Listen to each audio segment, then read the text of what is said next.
بيبدأ الفيلم براجل كده بيجيله جواب، وكمان الجواب ده جواه فيلم، وبيكون الفيلم ده من واحد اسمه جوزيف، وبيكون الجواب ده مبعوت لبنته اللي هي بورا. وساعتها بيتصل على بورا علشان يفهم منها الفيلم اللي مبعوت لها ده ومين جوزيف ده، وبيكون مفكر يعني ان هي مرتبطة بحد دلوقتي، بس هي بتقوله ان هي متعرفش حاجة. بس لما بيبعت لها صورة الفيلم على طول بتفتكر كل ذكرياتها، وبنرجع ساعتها لسنة 1999، ومن هنا كانت بداية القصة. وساعتها بتكون بورا لسه في المدرسة، وبيكون عندها صاحبة مقربة قوي، وصاحبتها دي بيكون عندها مشكلة في القلب، فالمفروض يعني ان هي تسافر بره عشان تعمل العملية وتخف.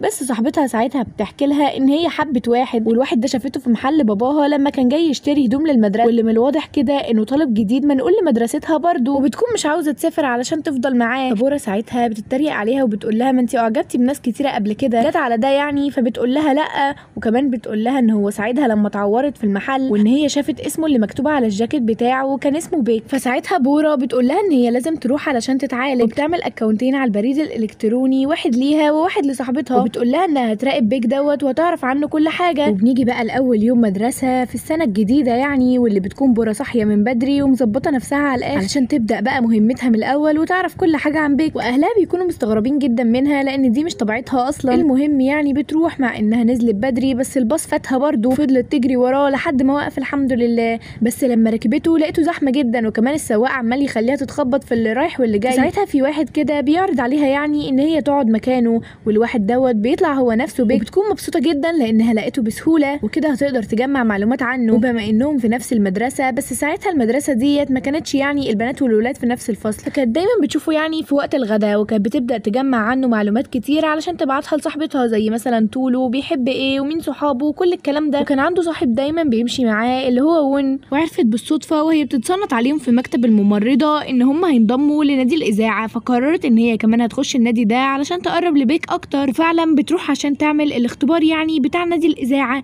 وبتبهرهم كلهم بمهاراتها كده في القتال. فساعتها بسبب حظها الفقر بيكون مش هينفع تخش لان العدد معين يعني. ساعتها بيك بيتنازل وبيخليها هي تخش بداله. طبعا بعد كل اللي عملته دوت يعني اتضايقت، بس قالت خلاص بما ان صاحبه موجود تعرف بقى منه المعلومات بنفسها. بس ون ساعتها مش بيعبرها اصلا، بس بتكمل ان هي تراقب بيك عادي. وبيكون في وقت الغدا رايح يتصل على البيت بتاعه لان كل الناس بيعملوا كده، وساعتها بتحاول تحفظ الرقم اللي هو بيكتبه، وحفظته فعلا، بس جت على اخر رقم وراح وون واقف وسد الرؤيه كلها. بس هي ما يأستش، ولما روحت من المدرسه جابت كتاب كده فيه كل الارقام اللي ممكن تتوقعوهم وتتوقعوهاش، وفضلت تخلص فلوسها كلها وتجرب الارقام دي لحد فعلا ما وصلت لرقم بيت بيك. وساعتها رد عليها وعملت نفسها كده ان هي بتساله عن المغني المفضل ليه، وساعتها قال لها، بس قبل ما يقفل المكالمه قال لها ان هو عارف انها بورا اصلا. فساعتها اتصدمت قوي وقفلت المكالمه بسرعه وجرت. وتاني يوم في المدرسه ون بيقول لبورا ان هو اصلا اللي رد على مكالمتها مش بيك ولا اي حاجه، كمان بتقول له انه ما كانش ينفع يعني يضحك عليها بالطريقه دي ويقول لها انه بيك. فقال لها انه ما قالهاش انه بيك ولا اي حاجه، وبيقول لها انه ملاحظ انها عاوزه تتقرب لبيك وتعرف عنه حاجات كتير،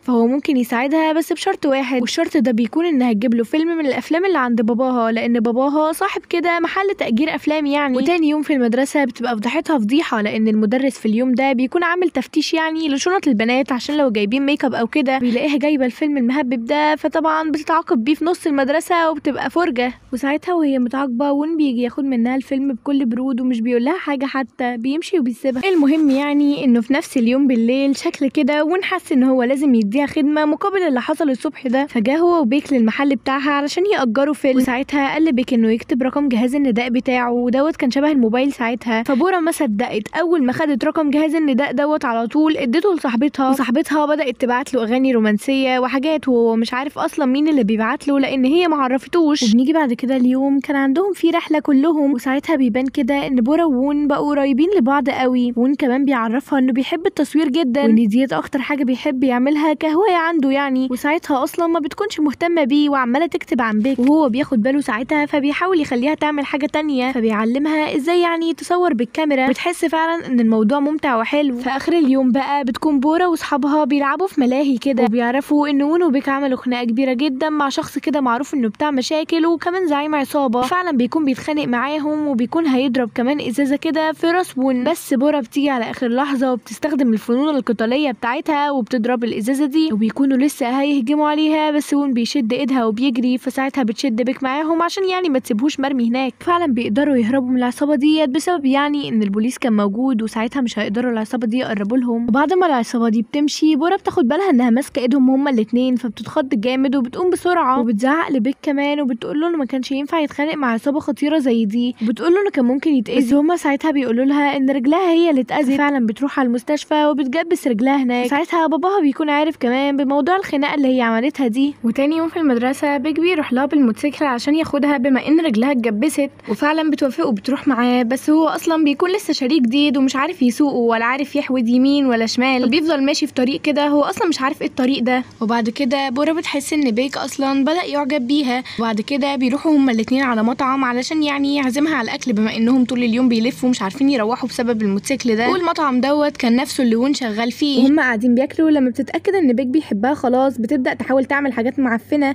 زي ان هي تاكل بطريقه وحشه وتقول له انا ما بغسلش شعري وتحاول تطفشه يعني، بس هو اصلا مش بيفرق له كده. بس من كسفتها بسبب كل الحاجات اللي قالتها ديت قامت سابته بسرعه ومشت. وبعد ما بتنزل تحت بتفتكر ان هي سابت العكاز بتاعها فوق، بس بتلاقي وون جاي وجايب لها كمان العكاز وبيسالها لو كانت بتحب بيك، بس ساعتها بتنكر يعني وبتقول له انها مش بتحبه ولا اي حاجه. بيكون باين كده ان بورا اصلا بدات تحب وون خلاص. بنيجي بعد كده بقى لرحله كانت عندهم في المدرسه، وساعتها بيك كان بيحاول يتقرب لبورا بس بورا يعني ما بتكونش مهتمه، بس وون ساعتها بيكون شايفهم وبيكون غيران قوي. وفي نفس اليوم بالليل بتكون بورا سهرانه هي واصحابها وعمالين يشربوا من ورا المدرس كمان، وكان المدرس هيقفشها في اخر لحظه بس لولا ان وون ساعدها يعني. وتاني يوم بقى في الرحله دي بيك برضو بيكون لسه بيحاول يتقرب لبورا، وساعتها بيتصوروا مع وون صوره كده كلهم بيكونوا فيها، والصوره ديت اول ما بيتصوروها بورا بعدها بتبعتها لصاحبتها على طول، وكمان بتقول لها انها بقت قريبه لبيك وصاحبه قوي، وبتكون عاوزه كمان تحكي لها ان هي خلاص حبت وون تقريبا كده وهيرتبطوا. وبعد كده لما الاجازه بتيجي بورا بتكون متضايقه لان هي مش هتشوف بيك وون تاني،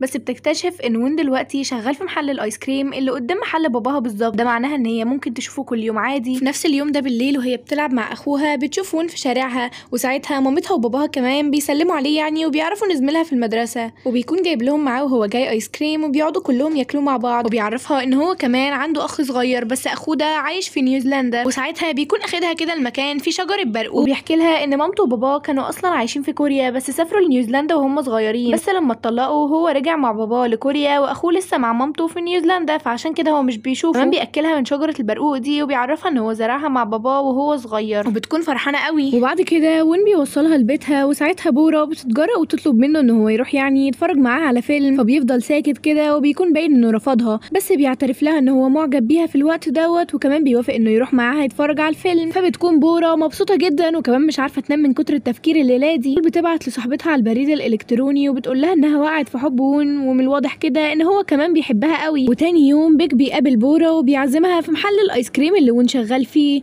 وبيكون بيحاول كده يتقرب منها ويمسح لها الاكل اللي على بقها، بس ساعتها وون يعني بيجيب منديل وبيحاول يبعده عنها، وبيقعد كمان ياكل معاهم الايس كريم. بس في الوقت ده بورا بتاخد بالها ان صاحبتها رجعت اخيرا من السفر من بره، وبتبدا هي وصاحبتها يعيطوا زي الهبل ويحضنوا بعض، وبيكون بيك وون مستغربين قوي من العبط اللي بيعملوه ده. ساعتها بتعرفهم يعني ان دي صاحبتها المقربه وان هي عارفه عنها كل حاجه وزي اختها. ولما بورا بترجع للبيت بتكون فرحانه قوي ان صاحبتها اخيرا بقت كويسه، وساعتها صاحبتها بتقول لها ان بيك كان شكله جميل قوي بلبس الشغل اللي هو بتاع الايس كريم يعني. فبورا بتقول لها انت عبيطه ولا ايه، وان اللي كان لابس لبس الشغل دوت كان وون مش بيك ولا اي حاجه. فساعتها صاحبتها بتقول لها انها متاكده ان ده بيك، وبتوريها كمان الصوره اللي هي بعتها لها وهي عامله قلب على وش وون. فساعتها بورا بتعرف ان هي كانت بتحب وون كل الفتره دي، وان هي كانت مفكراه بيك، وبتحس بالذنب قوي لانها مرتبطه بوون دلوقتي خلاص. ولما بتيجي تقرر تقول لصاحبتها بتلاقي العلامه بتاعه العمليه بتاعه القلب، فبتحس بالذنب وبتكون خايفه عليها لا يجرى لها حاجه، فبتقرر ان هي مش هتقول لها ولا اي حاجه، تبدا تبعد عن وون. بتخلي كمان صاحبتها تروح بدلها في الميعاد اللي اتفقوا عليه ان هم يتفرجوا على فيلم مع بعض. وساعتها وون بيكون مستغرب جدا بورا عملت كده ليه، بس بيضطر يتفرج مع صاحبتها عشان مش هينفع يحرجها يعني. وكمان بيك في الوقت ده بيبدا يتقرب لبورا، وصاحبتها بتكون فرحانه قوي لانها مفكراهم بيحبوا بعض يعني. وبعد كده بورا بتقرر ان هي تكلم وون وبتقول له يجي يقابلها، ففعلا بيجي لها جري لان هي وحشته قوي. واول ما بيجي لها بتقول له ان هي عاوزه تنفصل عنه وان هم مش هينفع يكملوا في اللي هم فيه ده. بيكون مستغرب جدا وبيحاول يعني يمنعها، بس هي بتفضل عند القرار بتاعها ده. وساعتها بنشوفه وهو ماشي بيرمي جواب في ايده والدنيا بتمطر، والجواب ده بيكون كاتب فيه كل الكلام اللي هو عاوز يقوله لبورا، وان هو اول ما رجع من نيوزيلندا اول حاجه راح عليها هي محل باباها، وساعتها اعجب بيها من اول نظره على طول، ودايما كان بيشوفها في المدرسه وكان معجب بيها بس ما كانش لسه متاكد من مشاعره. بعد ما افتكر كل الكلام دوت راح رمى الجواب في الارض وماشي. بعد كده كلهم بيخرجوا مع بعض وبيروحوا الملاهي، وصاحبه بورا بتكون مبسوطه قوي لانها بتقضي الوقت مع وون، على عكس وون اللي بيكون متضايق لانه نفسه نفسه يبقى مع بورا مش مع صاحبتها. وبعد كده بورا بتاخد بالها ان صاحبتها عاوزه تقعد مع وون لوحدهم، فبتاخد بيك وبيقرروا يلعبوا لعبه خطيره جدا. فساعتها وون بيعتذر لصاحبه بورا وبيقول لها انه عاوز يركب اللعبه دي معاه، وبيروح وراهم فعلا وبيقول لبيك ان هو اللي هيركب مع بورا. فبيك بينزل فعلا، وساعتها صاحبه بورا بتعرف ان وون معجب ببورا مش بيها، وبتعرف انه بيخاف من المرتفعات وما كانش هيطلع لعبه زي ديت الا لو هو بيحب بورا فعلا. وفعلا وون بيطلع وبيلعب اللعبه دي مع بورا، وساعتها بيعترف لها ان هو بيحبها وان هو خايف انه يخسرها اكتر ما هو بيخاف من المرتفعات اصلا. فبورا بتكون مش عارفه تقول له ايه بعد اللي هو قاله ده بسبب صاحبتها. وبعد ما بينزلوا من اللعبه وون بيعرف بورا ان هو هيرجع لنيوزيلندا، فبورا مش بتقول له اي حاجه وبتقول له ان هي بتتمنى له التوفيق دايما، وساعتها بيودعه وهو خلاص كاتم الدموع. وفي اليوم ده بورا وصاحبتها وهم راجعين البيت صاحبتها بتتخانق معاها وبتقول لها ان هي ضحكت عليها وان هي اصلا بتحب وون وان هي المفروض كانت تراعي مشاعرها اكتر من كده. بس بورا لما بتيجي تفهمها ان هي ما كانتش تعرف انها بتحب الشخص دوت، صاحبتها مش بتديلها فرصه وبتسيبها وبتمشي. بس صاحبتها لما بترجع البيت وبتفتح البريد الالكتروني بتلاقي رساله من بورا وان هي كانت بتعرفها فيها ان هي معجبه بون، فبتعرف انها ظلمت بورا فعلا. تاني يوم في المدرسه صاحبه بورا بتروح تقعد مع وون وبتقول له بورا بعدت عنه ليه يعني، وبتفهمه كل الكلام ده. وون بيقرر ان هو لازم يودعها قبل ما يسافر على الاقل، وبيروح عند بيتها عشان يودعها بس مش بيلاقيها هناك لان اليوم ده اخوها بيكون عمل حادثه، وبتكون هي واهلها معاه في المستشفى وبيفضل مستنيها للصبح عند بيتها بس مش بتيجي، فبيفقد الامل خلاص ان هو يسلم عليها. تاني يوم بقى في المدرسه صاحبه بورا بتعرف ان هي ما قابلتش وون امبارح بسبب موضوع اخوها ده، فبتساعدها ان هي تطلع من المدرسه وتروح عند وون قبل ما القطر بتاعه يمشي. ولما بتخرج بتلاقي بيك مستنيها بره، وبيكون المره دي اتعلم السواقه وبيوصلها فعلا لمحطه القطر اللي وون فيها. فعلا بتلحق تقابل وون هناك، وساعتها بتعتذر له عن كل حاجه هي عملتها وحشه عشانه، وبتقول له ان هي بتحبه، وبيقول لها انه فاهم وعارف هي عملت كده ليه كويس،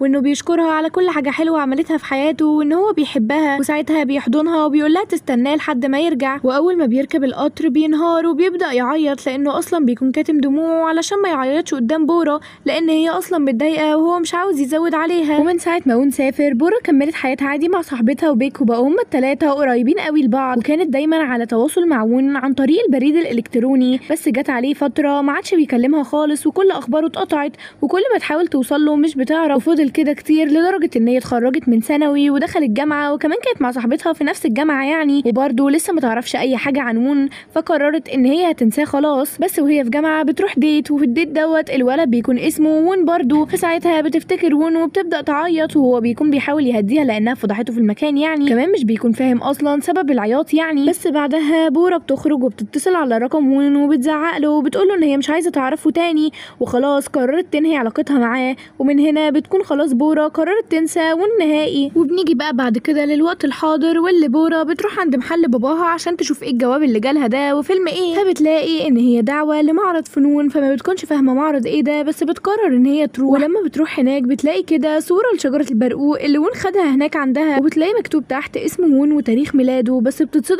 لما بتلاقي ان تاريخ وفاته هو 2001. وساعتها بتلاقي واحد كده شبه وون بالظبط، وبيطلع ان هو جوزيف اللي هو اخو وون الصغير، وهو اللي عمل لها دعوه للمعرض ده اصلا. وبيحكي لها ان وون لما جه نيوزيلندا كان دايما بيقعد يقول له ان هو مضطر يسيبه علشان يرجع لحبيبته بورا اللي هي انت يعني، وان لما وون اتوفى كان مصدوم جدا هو وعيلته. ولما قعد يقلب في حاجات وون لقى شرايط فيديو كتير جدا كان مصور بورا فيها، وبيكون اخوه ساعتها قرر ان هو يعمل احياء لذكرى وون يعني. وبتكون بورا مصدومه لسه ان وون اتوفى اصلا وان هي ظلمته كل الفتره دي، وبتكون بتحاول تنساه. بس جوزيف بيكون اداها شريط فيديو كده وون كان مسجله لها، وبتلاقي ان الشريط دوت فيه كل ذكرياتهم مع بعض وان هو كان بيصورها طول الوقت. وفي اخر الشريط كان مصور نفسه هو وجوزيف، وكان ساعتها بيهنيها يعني براس السنه وقعد يقول لها كلام كتير. وده كان اخر فيديو وون يصوره قبل ما يتوفى. ساعتها فضلت تعيط قوي لان هي دلوقتي عرفت السبب اللي ما كانش بيرد عليها عشانه، وكمان ان هو توفى يعني وسابها، وان هي لسه اصلا بتحبه ومش هتقدر تتخطاه. وبكده يا جماعه بيكون الفيلم خلص. لو عاوزين اي مسلسل او فيلم اعمله لكم اكتبوا لي تحت في الكومنتس، وما تنسوش تعملوا سبسكرايب ولايك وسبسكرايب كمان لقناتي التانية، وفولو لبيج الفيسبوك عشان بنزل لكم عليها كل الملخصات.